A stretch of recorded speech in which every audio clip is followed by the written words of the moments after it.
ये जब हमें याद होता है तो हमारे खून की रफ्तार भी दोगुनी बढ़ जाती है। खैर, आज नहीं तो कल ऐसे लोग चिन्हित किए गए हैं और निस्संदेह कानून पर हमें विश्वास है, भरोसा है। कानून के अलावा आप जैसे लोग वैसे लोगों को सजा देने का काम भी कर रहे हैं। आज कहीं ना कहीं वैसे लोग जो सत्ता में हमेशा काबिज रहा करते थे, उसे सत्ता से बेदखल भी आप जैसे लोगों ने ही किया है। ये ऊपर वाले की महिमा है, ऊपर वाला ये देखता है। तो सदैव इस तरीके से घटना नहीं घटनी चाहिए जो हमारे साथ घटी है। और ये राजनीतिक प्रतिद्वंदिता थी, व्यक्तिगत नहीं। व्यक्तिगत जैसे बना दिया गया तो ये तकलीफ दे है और बातें सच है। इस जो घटना हुई थी सिल्ली के हाकेदार में हुई थी और ये 2003-04 का समय था, 2004। और ये जो घटना हुई थी तो उस वक्त हम लगभग 8 घंटे 10 घंटे बेहोश थे। और जब ये घटना हुई तो इन लोगों ने हमें मरा हुआ समझकर फेंक दिया था। और एक ट्रेकर वाला, पहले ट्रेकर चला करता था हमारे क्षेत्र में, ट्रेकर। तो एक ट्रेकर ड्राइवर ने उठाकर अपने ट्रेकर से रिम्स लेकर गया और फिर वहाँ पर हमारा इलाज हुआ।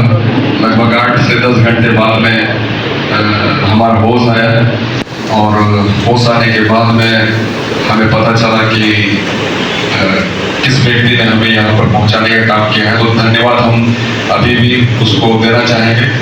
तो ये तकलीफ दे था और हम चाहेंगे कि इस तरीके से राजनीतिक प्रतिद्वंदी को या फिर राजनीति में इस तरीके से जो व्यक्तिगत दुश्मनी साधी जाती है, ऐसा नहीं होना चाहिए, किसी के साथ भी नहीं होना चाहिए। भैया ये स्थान कहाँ का था? ये सिल्ली क्षेत्र के हाकेदार पंचायत एक जगह है, हाकेदार गांव है, तो वहीं की घटना है। और इसमें सत्ता पर बैठे हुए लोग शामिल थे। फिर एक क्वेश्चन है कि आप तो छात्र का मसीहा हैं, सुनने में आया कि आप एक हीरो भी हैं। शायद दानाडी के सामने एक तंबाकू या फिर किसी चीज का फैक्ट्री है, वहाँ भी कुछ ऐसा घटना हुई थी जिससे आप जो वहाँ पेड़ लगाया हुआ है शायद उसको आप उछल के पार हो गए थे या कुछ ऐसा सुनने में आता है, क्या ये सच है? नहीं, हम लोग फिल्मी हीरो नहीं बनना चाहते हैं, हम तो खैर रियल हीरो बनना चाहते हैं। और हम चाहते हैं कि हर व्यक्ति, छोटा हो, बच्चा हो, बूढ़ा हो, बूढ़ी हो, हमारी माँ हो, बहन हो, हर एक के दिलों में हमें पनाह मिले, जगह मिले। हम उस तरीके का हीरो बनना चाहते हैं। और ये जो फैक्ट्री है, गलत तरीके से वहाँ अवैध धंधा होता था जिसमें कि नशीली दवाएं बनती थी। तंबाकू फैक्ट्री की आड़ पर नशीली दवा बनाई जाती थी और उसका वो लोग मार्केटिंग किया करते थे। तो हम लोग उसको बंद करवाने का काम किए, वहाँ पर धरना देके रात जाकर उसको घेर कर फिर पुलिस या तंत्र को हम लोगों ने सूचित किया, प्रशासनिक पदाधिकारियों को बताने का काम किया। फाइनली आज बंद है।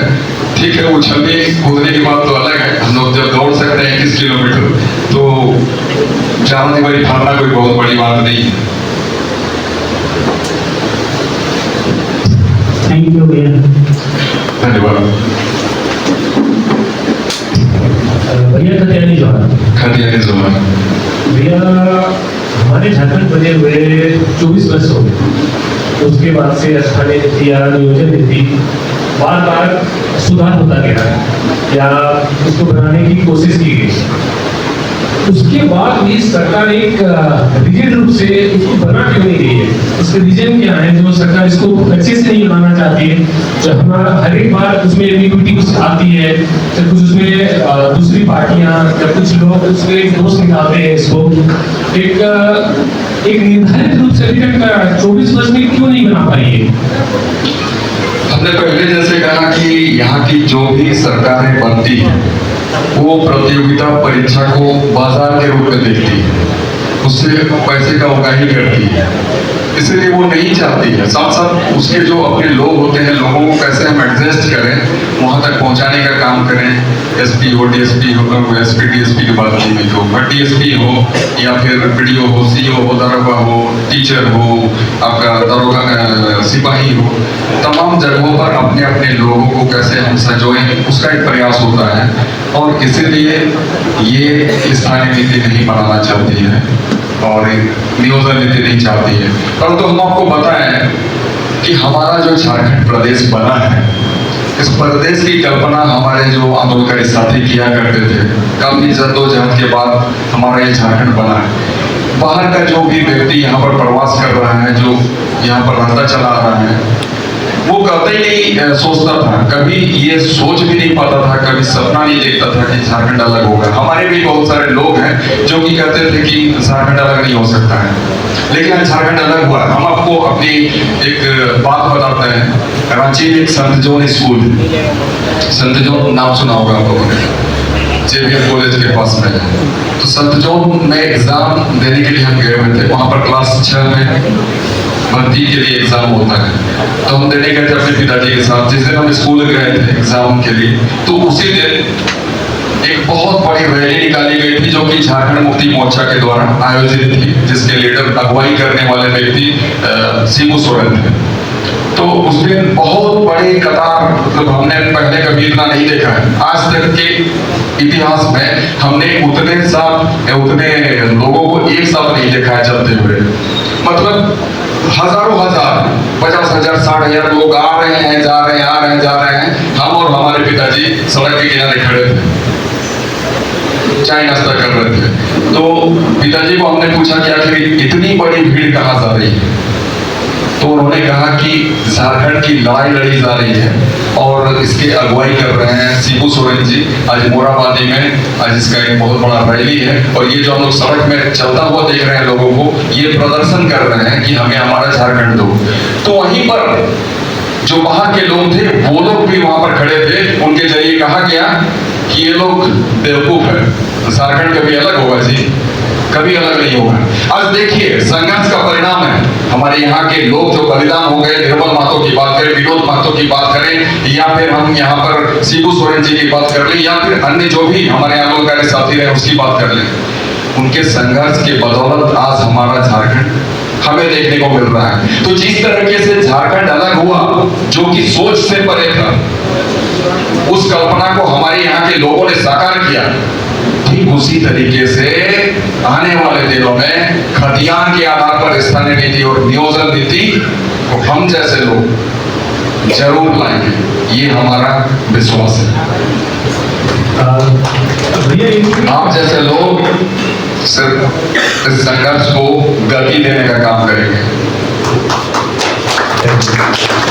सबसे पहले बाबला जी आए, अर्जुन मुंडा आए, रघुवर जी आए, जैसे हेमंत सोरेन आए, उनका भी आई थिंक पहले ये एजेंडा रहा होगा कि खतियानी के साथ ही चलेंगे।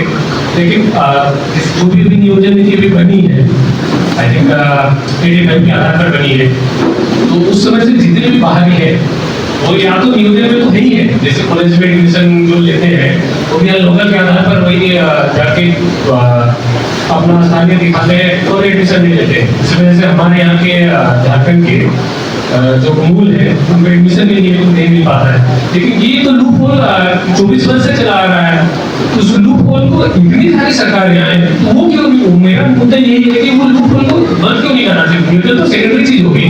जब एडमिशन की मैं बात कर रहा हूँ, जैसे पॉलिटेक्निक कॉलेज में, ITI कॉलेज में या यूनिवर्सिटीज वगैरह में, उसमें जब बच्चे एडमिशन लेते हैं उस समय भी यही हाल है।